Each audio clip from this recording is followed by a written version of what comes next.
In the year 2014, I frequently used the app Uber because I wasn't able to drive for 12 months due to some DUI charges.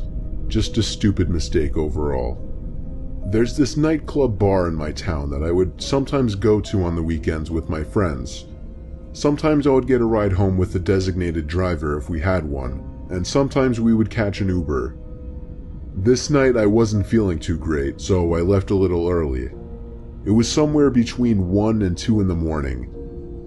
It was way too cold to walk home, so I called for an Uber. A guy nearby named Alex popped up, and I gotta be honest, he was a little creepy looking. He was older, didn't really smile in his picture, and he had a grayish goatee with a black beanie cap on. He was only 2 miles away, so I didn't really care. It said he had a Chevy Malibu, which sounded nice, so I requested he come pick me up. I waited on the bench outside the club next to the bouncer, who stood still like a statue, hands folded together. About 5 minutes later, a silver 2003 or something Chevy Malibu pulled up in front of the club.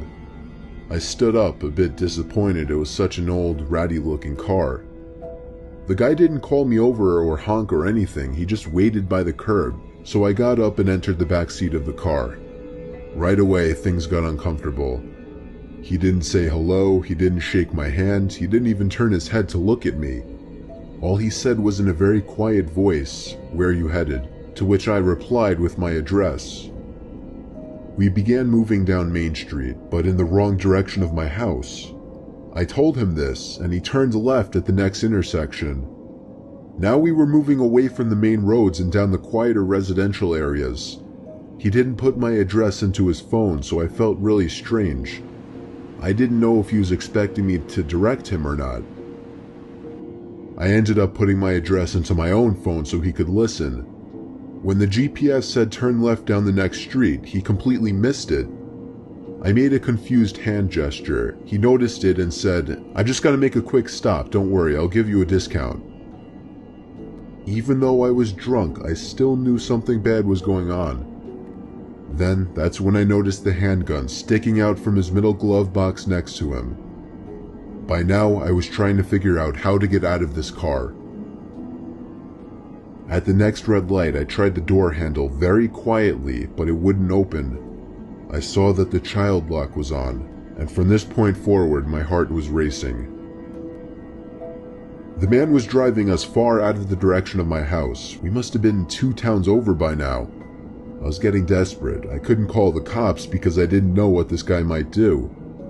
I figured my best option would be attempting to flick the child lock switch next to him by the front seats. I had to somehow slide over to the opposite side of the back seat behind him without him noticing. This was one of the most tense moments of my life. I locked my sight on his head through the rearview mirror, making sure he wasn't looking. I very casually slid behind him. Thankfully, he didn't notice. Now came the scariest part. I had to reach for the button up front at the next red light before he could do anything. Each light we passed, I felt more and more tension build up as I was waiting for one of them to turn yellow, and eventually one finally did. He slowed the car at an intersection that would usually be busy during daylight hours.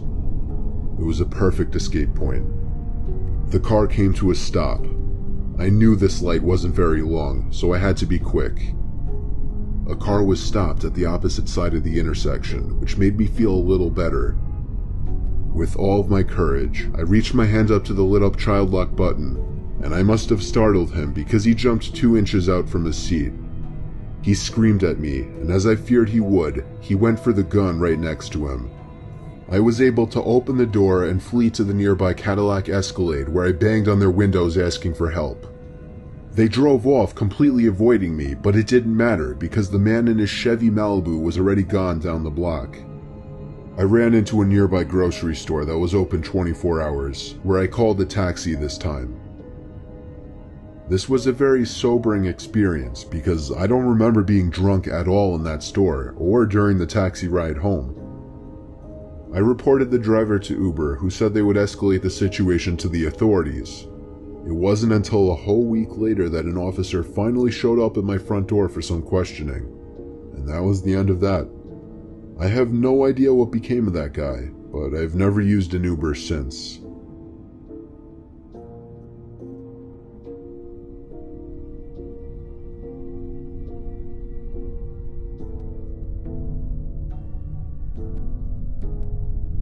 As a former Uber driver, I've dealt with a whole bunch of unpleasant characters, from the drunken groups of friends on Saturday nights, to the people who pretend to be handicapped to get free rides.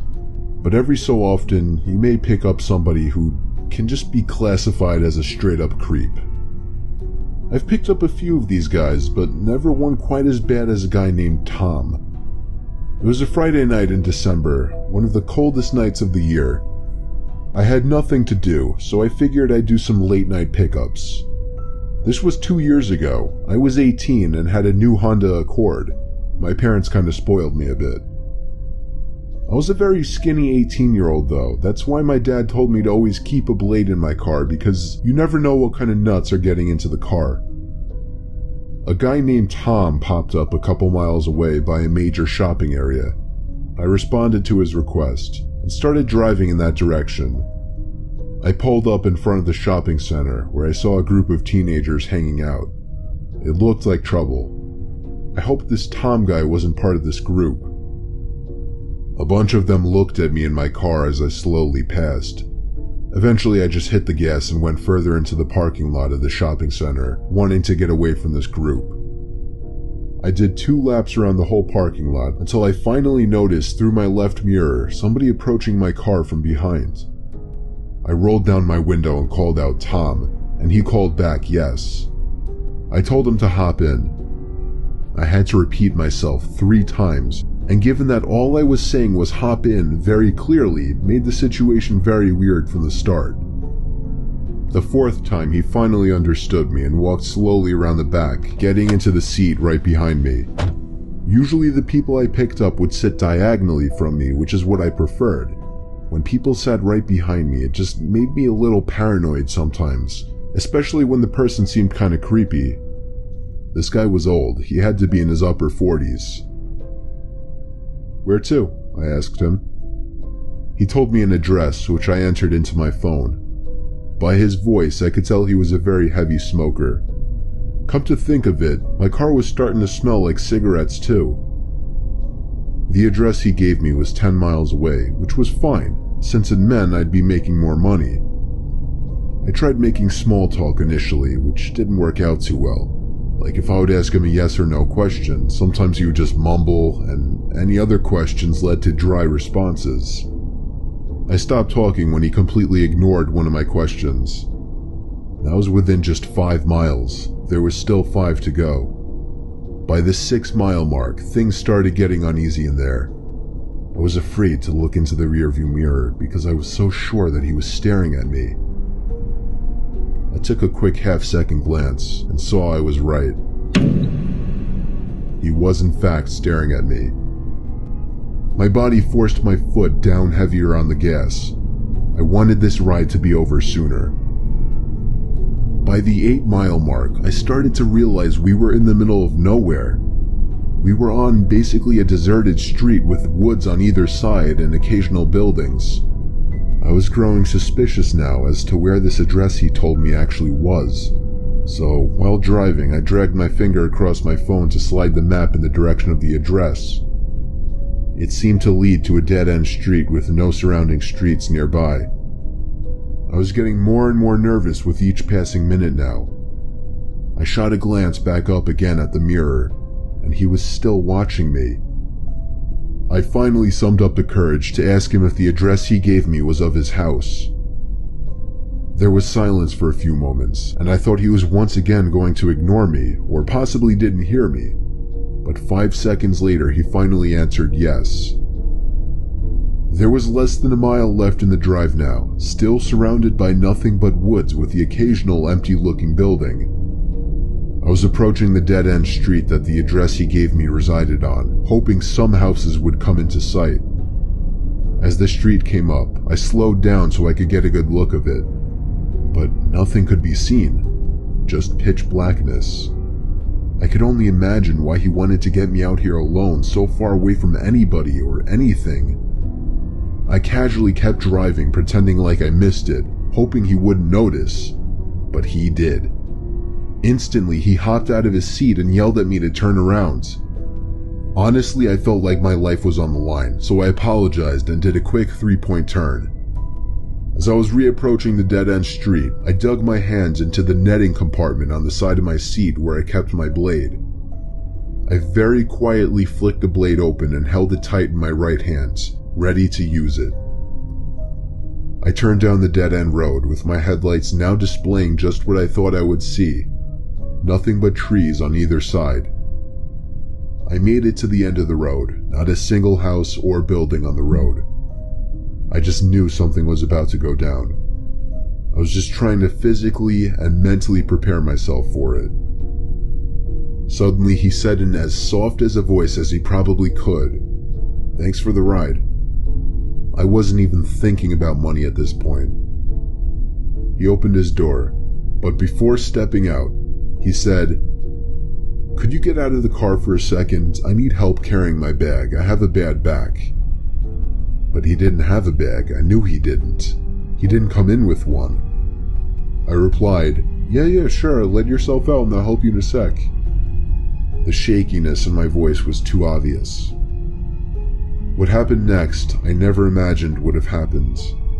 All of a sudden, I felt pressure on my neck. It took me at least a second before I could realize he was choking me from the back seat. Immediately, I drilled the blade into his left arm and he screamed in pain, releasing his grip on my neck. He fell out of the car and onto the street, and I took that opportunity to turn the car around and practically floor it down the street until I returned to a busy road. I actually didn't end up calling the cops. I was just too scared to do anything but drive home. And by the time I got home, I just wanted to go to sleep and forget about it. Needless to say, I resigned from my Uber driving days after this incident.